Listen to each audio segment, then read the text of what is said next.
one that has come up quite a bit is really Capitec over the last 12 months. If you look at the work that they've put into the experience, when it comes to their contact sensors, as well as the app and the experience in the app, we were flabbergasted at the amount of roles hiring that's happening around nuclear engineers in Amazon today, right? Yeah. Kind of said, well, did we really believe that we'd get into this game? Well, we've gotten into this game in order to support our growth expectations. If you think about low latency trading, in some of the markets, the Johannesburg Stock Exchange have announced not too long ago that they will be working closely with us to modernize all of the infrastructure and to bring new capability to market. Having that infrastructure as close as possible is critically important for them.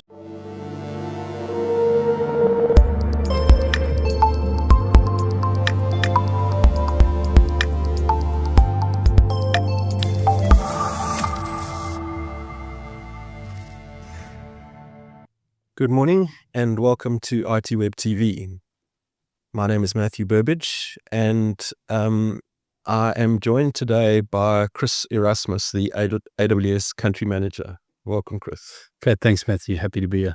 I thought it'd be a good idea to have Chris on today because it's been a hell of a year for all the hyperscalers with AI driven in part by AI that the customers are starting to use. And the Amazon CEO, Andy Jassy, who used to be the CEO of AWS, said this week that they've spent $75 billion this year already, and he's looking at a similar figure for next year. So I thought it'd be a good idea just to speak to you, Chris, and tell me what you have seen in this year. What's been the local market like? Absolutely. And I think, just touching on the first point around Andy's statement around the 75 billion, that is us. That's not limited just to AWS. That's looking across Amazon in terms of how we bring infrastructure investment to our customers and to markets. A big part of that has been driven by cloud growth in terms of AWS, and then the boom that we've seen with AI and the compute that's required in order to do that. So we know we have to invest as close to our customers as possible in order to support the workloads, in order to support the outcomes. If we think about South Africa specifically, or the continent, we've seen this almost re-acceleration through the year, led by some of the trends like generative AI as well as AI. What it has done is it's forced organizations to think differently about the value chain and the customer experience that they can deliver on, leveraging technology. So that for us has seen customers sort of move to a very deliberate approach around how they adopt technology in order to change the customer experience. And we've been fortunate enough to be a part of that journey for many organizations. All right. So, you mentioned customer experience. that's obviously, it's always been, I suppose, the most important thing. But how would they? Could you dig into that a little bit? Yeah. How would they be doing that, improving that? Yeah, a couple of things, because I think many organizations will talk about customer experience almost flippantly, like it's important to us. We want to sort of make a change, and then you experience the same experience with many organizations that you did a year or two ago when you contact their contact center, or you engage with their app or something like that. One that has come up quite a bit is really Capitec over the last 12 months. If you look at the work that they've put into the experience, when it comes to their contact sensors, as well as the app and the experience in the app, there are a couple of things that they've done. One thing that stood out for me is if you look at fraudulent activity, many of us will get multiple calls during the day. It flags up. It's an unknown number. You might answer it. There'll be a couple of questions. And before you know it, you can slip into this fraudulent conversation. What Capitec have done is they've actually created a notification in their app. So if I'm a Capitec customer and someone reaches out needing to speak to me from the bank, when that call connection happens, a notification pops up from the app telling us that you're speaking to, in this case, Matthew from Capitec. I'm giving you a Capitec role. That validates that who you are speaking to is who they say. So immediately there's that experience and that sort of trust. And if you think about Capitec, it is very much about trust for their customers. So that's one of the big things that they've brought. If you look at organizations allowing onboarding as a new customer through the application using things like selfies, and the likes, it's another thing that the likes of Capitec have done. If you go to some of the other banks, leveraging things like Amazon Connect, reducing wait times, because some of the sort of the rudimentary, I guess, questions that are asked can be managed before speaking to an agent off the back of sort of certain prompts, right? And that's another thing, reducing wait time and increasing the quality of the interaction with the agents, who can then pull up the right data in order to support you in the conversation. So that's a big part of where we're seeing it play out. Yeah, I mean, I think your sweet spot is obviously with the large financial services. I mean, Standard Bank are also using you, as are ABSA, I believe. But I mean, what would you say?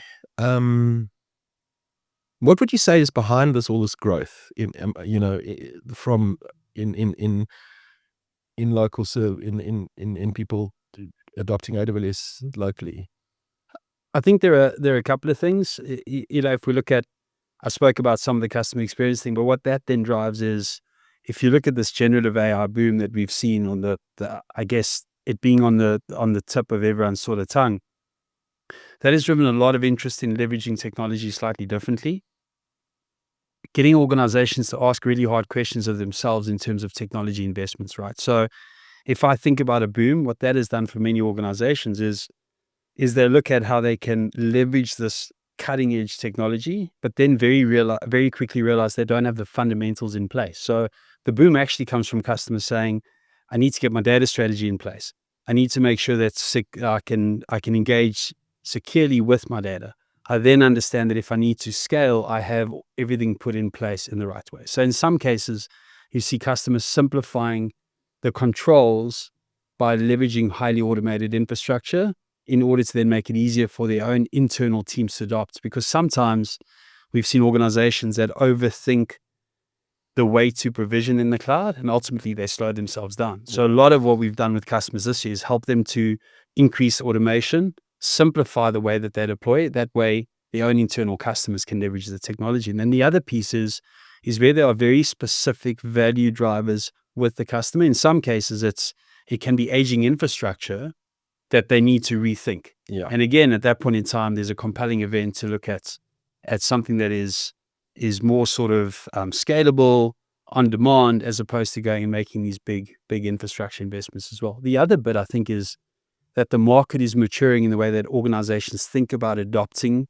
emerging technology. And then secondly, availability of skills in the market in order to leverage and utilize this, right? If you think about our customer summit this year, we had 8,000 people come to the Santon Convention Center. Yeah, they were around the block. For a day. They were around the block, right? And the year before, we had 4,500 people. So 3,500 more people attended. We need to look at how we can continue to scale, but it shows the interest and the mind share is out there in order for individuals to adopt our technology. Well, I mean, the whole, I suppose the one thing to say is that you can come and build your data centers here, but you do need to kind of get the people on board. You've got to, and it's the services that you put around that and the ecosystem that you build, which will really kind of ensure adoption. AI product is one of them is Bedrock. Yeah. Okay. So that's the builder. That enables customers to build Gen AI applications. Have I got that right? Yeah. So, I mean, Bedrock, essentially, when we look at AI as well as generative AI, our strategy is to provide choice to our customers.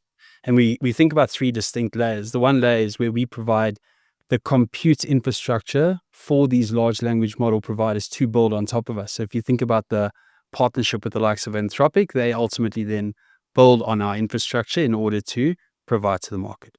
Bedrock is a managed services offering where customers can leverage either Amazon trained developed models like the Titan models, or utilize Anthropic or any of the other providers through a managed service. So essentially, you don't have to build the models yourself. You can just train and deploy. So it provides an easier access, probably lower sort of barrier to entry for organizations to leverage.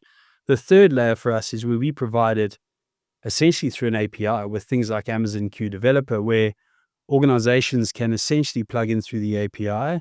They can use that to help to propose code, to fix code, if you think about virtual assistants, all that sort of stuff, you have to develop nothing. You can leverage it out the box by plugging it through the API. So we think about 3 different layers, depending on the level of skill and the use case that a customer is wanting to adopt, right? Because for us, very important to think about the outcome and the use case, and then use the most applicable infrastructure or solution in order to support that. Yeah, well, that's your thinking backwards kind of model. Yeah. So you've got 2 availability zones in South Africa. So you've got 2 data centers here. So we've got 3. We deployed our region in April 2020. And any infrastructure deployments we put down globally is done in a consistent manner. So we've deployed a region. A region is made up of what we call 3 availability zones. They're 3 distinct separate sites in a metro area, I guess. If you think about, we've deployed in Cape Town. There is always separate fault, like we deploy or build on separate fault lines, or electricity sort of lines.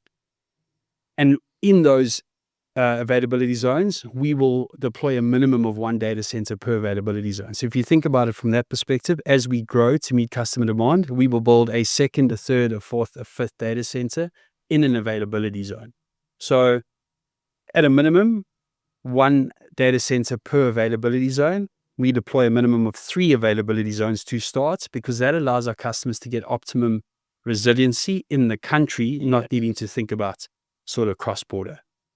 It's a very deliberate approach, because we believe that way we can help to protect our customer from other sort of events that are out of their hands, right? You think about undersea cables, sort of breaking and the likes. The way that we deploy our infrastructure is meant to help customers to sort of offset that. And then how does the local zones fit into that? Because you have mentioned that there are going to be local zones coming here as well. Yeah, so the first local zone on the African continent we deployed and launched in Lagos, Nigeria. There were some very specific niche requirements in the country that we wanted to make sure that we offset. Part of that was how you help the regulator to understand and educate and enable around deployment to cloud. We've also announced that Nairobi, Kenya, as well as Johannesburg will receive local zones.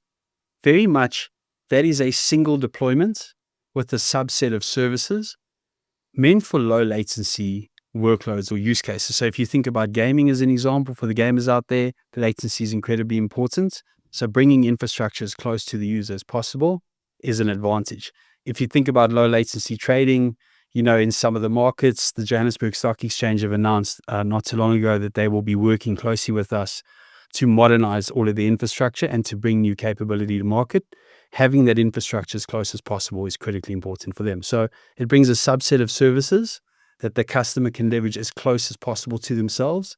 That then is peered to our full region to get access to the rest of the stack as well. So that would be in a colo, like that local zone. So that remains our proprietary infrastructure that we deploy. In most cases, we manage from the ground all the way up. Right. So that is a fundamental approach that we take. It is AWS owned and maintained infrastructure. So it's your own data center. It is our own infrastructure investment. So it's not a data center. It is generally our local zones are. It is an infrastructure deployment that in some cases can be its own data center or can be deployed in a colo. That's right. So it just depends. It depends on the size of the standard. Yeah. Also the market itself, right? We want to make sure that we can provide customers with the best possible outcome and the best possible solution. But it is AWS owned, managed infrastructure that then gets deployed at scale. But if you think about it, it's a lot of the core, I guess, services that are required in order for customers to run ultra low latency or low latency workloads. So compute, storage, database to start, some of the networking as well. Yeah. And I mean, you guys, you just do it yourself. And that's also the case with your silicon as well. I mean, over the last couple of years you've rolled out the Graviton range of chips. We always seem to get more powerful, cheaper, and run cooler. I don't know how you keep doing that, but I mean, and so you're doing that here as well. You're rolling out that in the local data centers. Yeah. So we made a very deliberate decision, I think in 2017, to acquire a chipset manufacturer. Our belief was that we needed to continue to bring the most performance infrastructure to our customers at the best price point. So we always talk about price performance. Yeah. What we found with the likes of Graviton, leveraging our own silicon, is that we can unlock and provide that additional compute capacity and performance at a lower price point. It is one of our fastest growing services. And if you think about South Africa, we have many financial services customers that are leveraging Graviton extensively already. There will always be the need to utilize the other chipset providers. They are key strategic partners for us. But we also believe that the level of innovation that we can drive, if we have access to the silicon, it means that we can own and we can help to drive as much of that innovation ourselves as possible. But I mean, with these data centers, I mean, all the hyperscalers this year have said they're going to be linking up to like nuclear power plants, which is quite astonishing. Actually, if you think about it. Yeah. And so do you do any local, and I mean, this, and while you have, you do say that your sustainability, you're on track to achieve your sustainability goals. Do you make available your scope 3 emissions to the customers?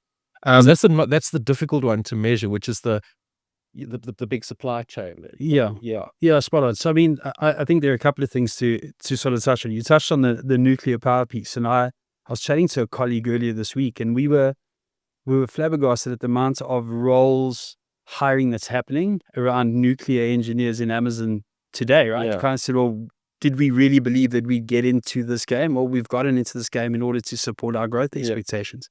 If you think about our sustainable energy sort of ambitions, in 2019, we set an ambition that by 2030, we would be able to match the power requirements across all of our infrastructure globally through sustainable energy. We met that in 2023, so 7 years ahead of schedule.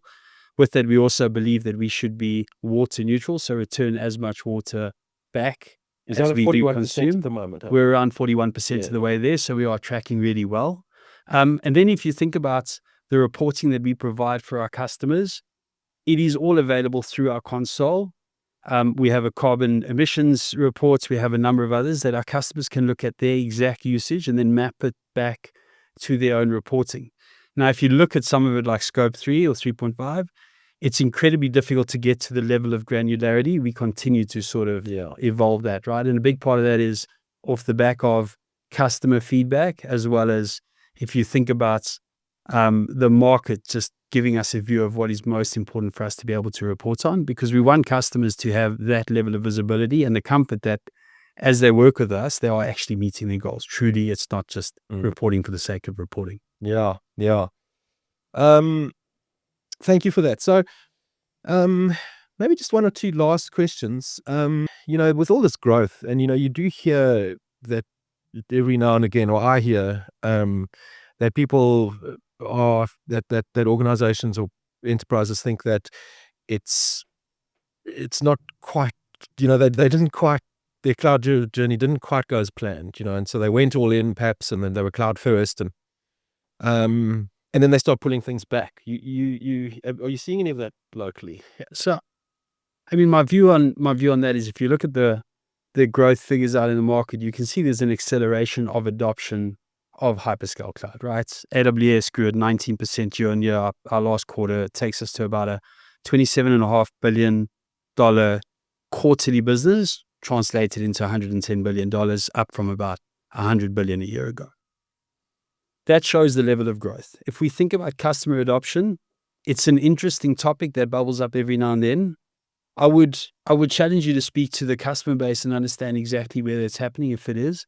What we're seeing from customers is not repatriation, but a very deliberate approach to how they adopt the cloud. I think what many organizations can do is they fall in love with the promise of the technology, rush very quickly to adopt, then realize that there's a maturation around skills, controls, governance, financial, that they need to build that rigor into the business in order to fully unlock the benefit.